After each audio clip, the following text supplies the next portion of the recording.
Hello, ladies and gentlemen. It is 9:47 p.m. on Saturday, February 22nd, 2020. That's a lot of twos.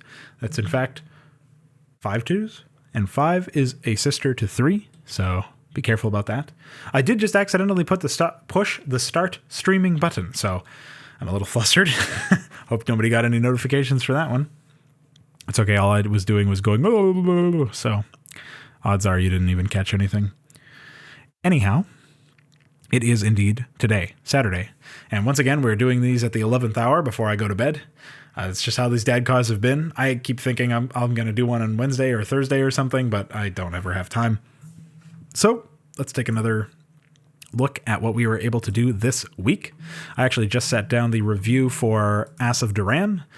In this review, I am uncharacteristically angry, and I say that without any sarcasm because most of the time I'm quite composed compared to what I was today, so I hope you enjoy that rant. Presumably you already have if you're clicking on this video. Otherwise, we were able to do map analysis videos for Anubis, Mustang, Basalt, and Ivory. I was thinking of doing one on Chlorine today, but didn't have the time, so instead you're just going to get the other stuff that I did today, which include a mod stream, a fraud night, a big boys table, a review for Ass of Duran, and this. Quite a lot of content, if I'm being honest. In fact, we've been something of a machine going into this month of February. Really came into our own and went in and started to make some strides towards being more regular with content that doesn't just include mod streams. I'm glad that I was able to actually get a big boys table out this month. I think the last one was January 30th, so it's been almost an entire month without any big boys tables. And that one really could have been like 4 hours long, but unfortunately it couldn't have based on our time. Mesk was gracious enough to wake up early so that he could hop in and record one. And that slotted it okay between a mod stream and a fraud night. So it was a very busy day for me.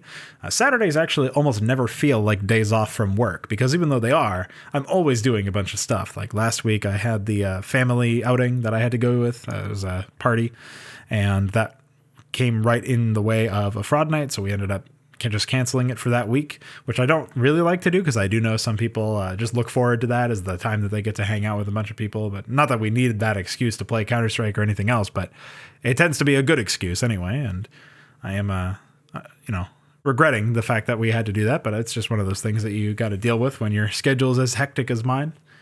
I also started doing some odd hours lately on at least one day a week where I would do, early mod streams so that I could go to work early because now I'm doing training over there. So like training new people who are being hired. That's one of those situations where you just got to keep on trucking and going with the flow. But it's a okay pay jump in that sense, a pay bump, if you will. So I'm okay with it. It's just one of those things that I've had to adapt to. But in general, yeah, we've been able to get a lot of work done. My full toilet submission is coming along nicely. Nearly finished, actually. I just have to do a script and some triggers for the dialogue, and maybe some voice acting and some odds and ends polish around the user interface. Of course, there is one AI left to do, but outside of doing that, which mostly amounts to copying and pasting, and outside of tweaking the existing AIs to be a decent challenge, we should have our work cut out for us when it comes to this week. It should be fairly simple and straightforward, and then we've got one more successful map in the released in the wild.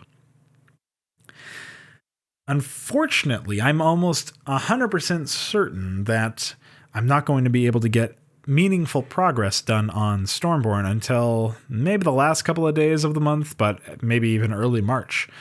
And that was one of those things along with Hydra V Zergo 1 that I was fairly confident would be able to solve.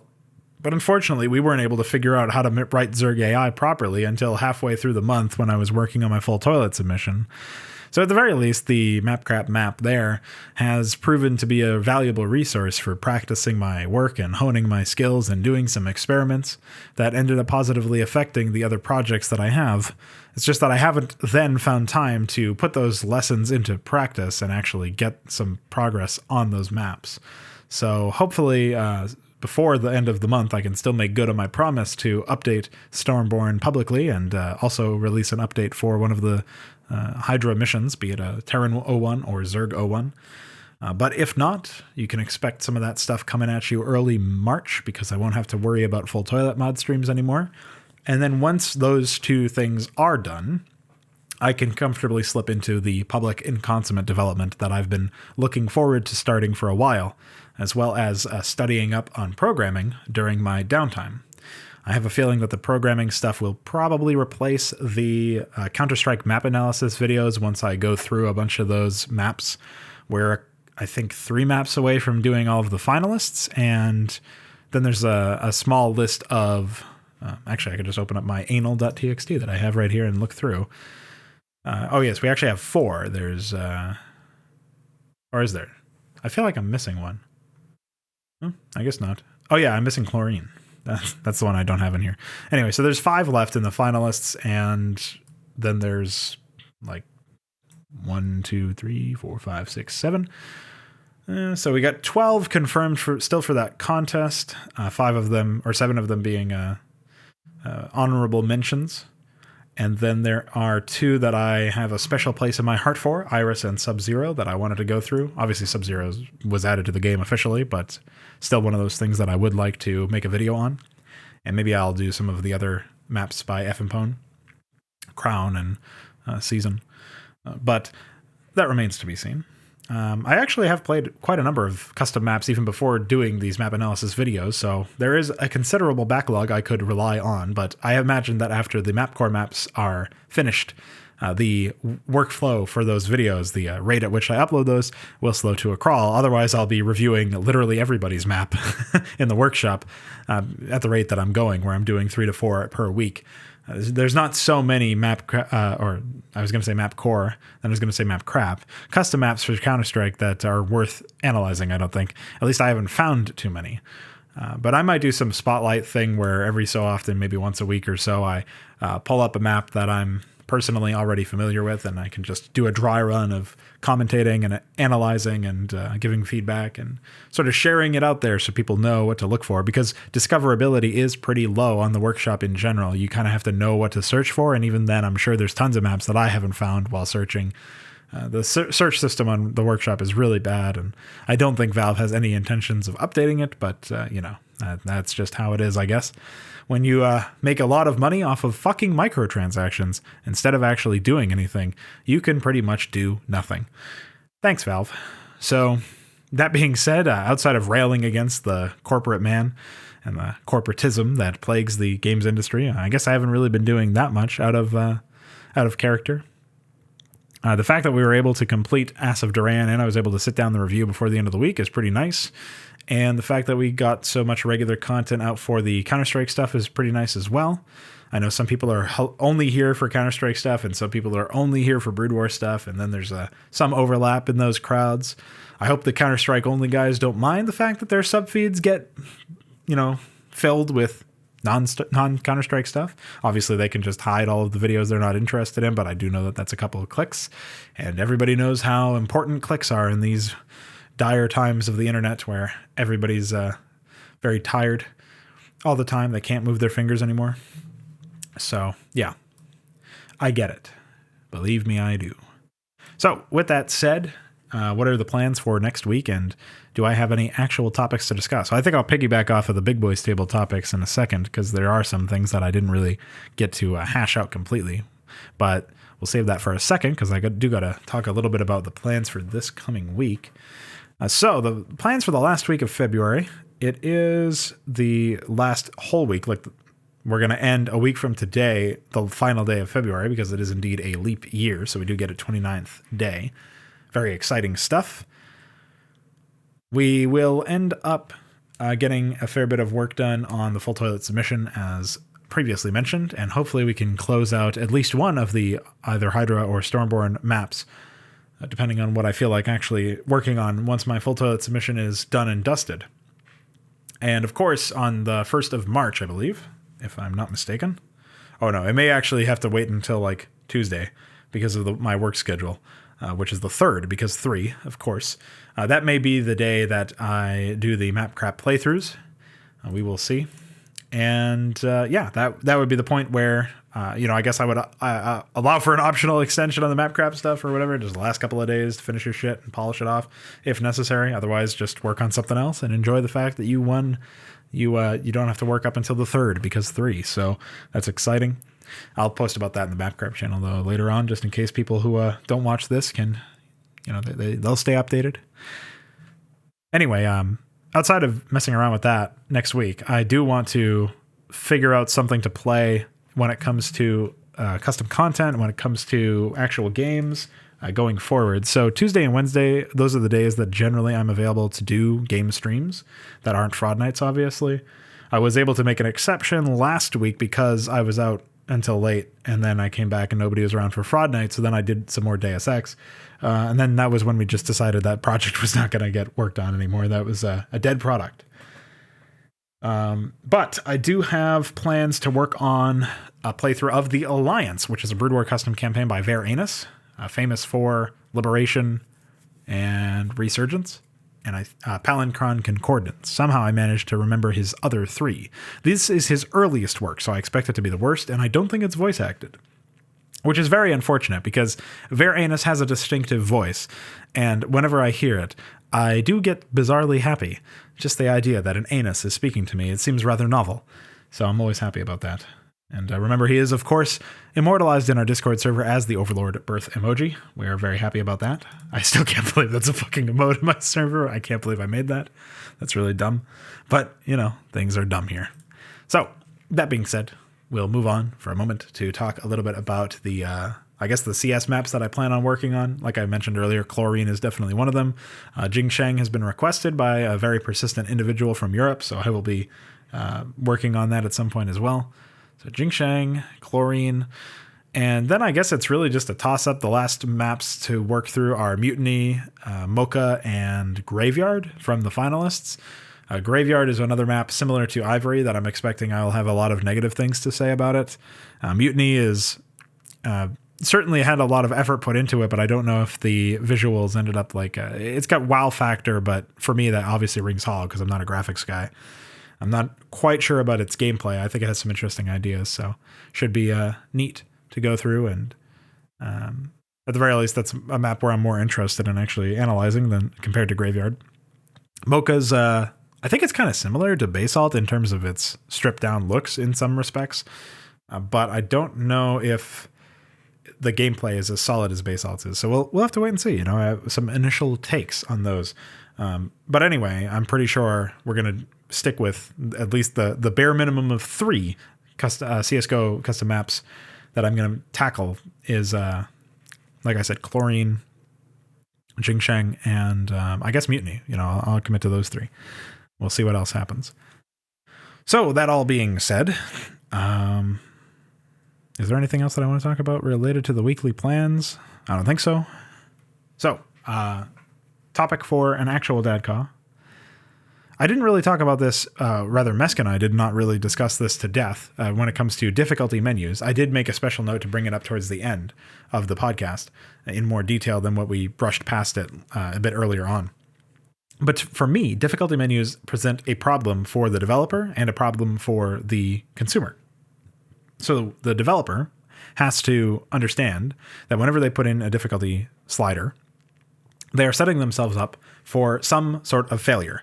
A failure to accurately communicate the story and the weight of actions and the gameplay, the repercussions for good or bad play, and all nuances within that. They are setting themselves up for incomplete, inaccurate communication of those ideas.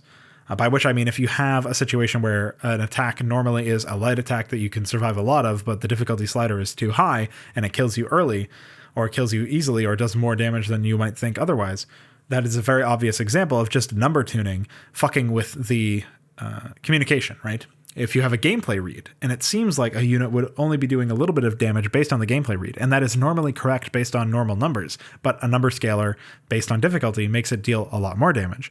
And similarly, if there's a threatening attack, but the difficulty is so low that the attack does less damage, the aesthetics and the reads and the things that you actually put effort into to communicate what is going on in a certain scenario are now sabotaging what the player is actually experiencing, right? They're getting two different stories. The story of the numbers that they're watching as far as stats increasing and decreasing. And they are also getting a story of, what this unit is meant to be doing in terms of high, medium, low damage, and etc. So either you counteract this by providing new reads depending on difficulty, or which is an insane amount of work by itself, or you just deal with the fact that there's an inconsistency. And either way, it's more work for you, because then you've got to either explain a bunch of shit in some other way to give an accurate representation of story, or you have to obviously create all of those new reads. And this is a very big problem just by itself. So that's one of the main issues from a developer's perspective of adding a difficulty slider. The other one being that you're setting yourself up for more work anyway to create the different difficulties. Even if you just set up some code to increase damage or decrease resistance or something, that's still time that you could be spending and should be spending on actual features instead of this stupid bullshit. You're also facilitating the catch-all, anybody can come and play, no standards at all for who can win sort of approach, which will breed the kind of passive resentment that you get from your average consumer who feels poorly done by because the products that they consume are terrible, but doesn't actually give enough of a fuck to vote with their wallet or to stop themselves from buying microtransactions or any of this other stuff. So you're setting yourself up for disappointment a lot across pretty much everything. That beyond that, right, we have the issue from the consumer side. If there's a difficulty slider, you don't immediately know what kind of difficulty you're cut out for. You don't really know necessarily whether or not you want to put it on a hard difficulty. I get run into this issue all the time with Half-Life and Black Mesa and all of those other games. I set the difficulty to hard, even though I knew it was probably going to be a terrible experience because of it, because enemies would be dealing very strange amounts of damage for what they look like they should be dealing. The same problem I just cited earlier. Because I know that, and I'm still willing to put up with that for the sake of demonstrating a point that the game is poorly balanced, and it was in those cases, and that obviously the game is demonstrating a very different sort of visual story than it is a numbers story, which of course it was.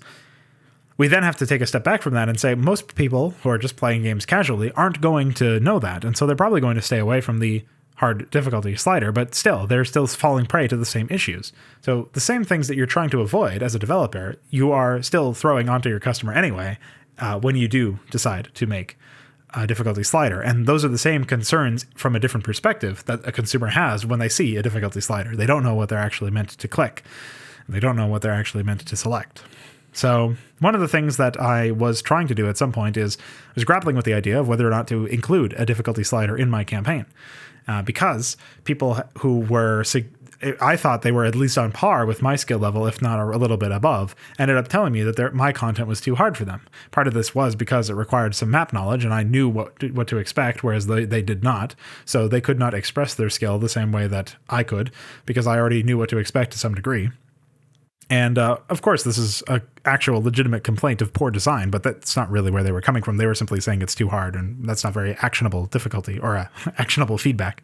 So I didn't really know how to handle that at first, and I thought, well, I guess I'll just allow them to pick a lower difficulty. But that's still allowing them to opt out of having to improve. Difficulty in general is meant to actually force you to improve in order to pass. And if I allow players to select a lower difficulty level, I am allowing them to settle for mediocrity, to settle for less than what would otherwise be acceptable. Now, obviously, by this metric, you can always imaginarily have a difficulty slider in your head and then always design to the top end of it and come away with something that is, very aggressive and oppressive in terms of how it handles difficulty. But you don't have to go that extent with the thought example, the thought process. You can simply decide, I'm not going to create a difficulty slider. I'm going to make what feels to me a well-balanced production where it does require skill and it does require you to actually play well in order to pass the first level and the second level and the third level and so on. It doesn't have to get to the point where you are aggressively killing the player, for example, like Dark Souls does, where the control scheme is really fucked up and the controls themselves are not great when it comes to, like, they're deliberately sluggish. So of course players are going to die a lot, and their levels are laid out in a very confusing way. And AI are, well, it's a mess. If you played the game, you already know. At that point, it's one of those things where they're kind of killing the player for the sake of killing the player, because other games don't kill the player. And killing the player doesn't make a game. That's just one aspect of what a game is when you fail, you will probably fail spectacularly if the game does in fact require skill and you don't have it. And that's one of those things that, of course, on a consumer level, you've got to opt into that. So if you as a consumer don't even want to play a game that requires you to actually be good at it in order to win, then you'll quickly find out if a game is for you. And that's not really the kind of person you want to cater to anyway as a developer. So these are just some of the final thoughts that I had on the subject, since we didn't really get it to go into too much depth on the podcast. So I hope it serves as a bit of an accessory piece for those of you who listen to both the podcast and this DADCAW. As I said earlier, lots of plans this week were able to be accomplished, which I'm happy about, and lots of plans for next week and the month and year following this one are still in order, so stay tuned for all that stuff. I do look forward to tracking down the last of the Varianus campaigns and playing through them all. They are, I'm sure they're all bad, but we'll at the very least settle our score with Varianus as an individual, and yeah, I think we'll have a good time. So thanks everybody who stuck around for this week's of content. This week's content, I should say. I hope you enjoyed yourself, and I hope you have a lovely week going forward in our last moments together in February. Mwah.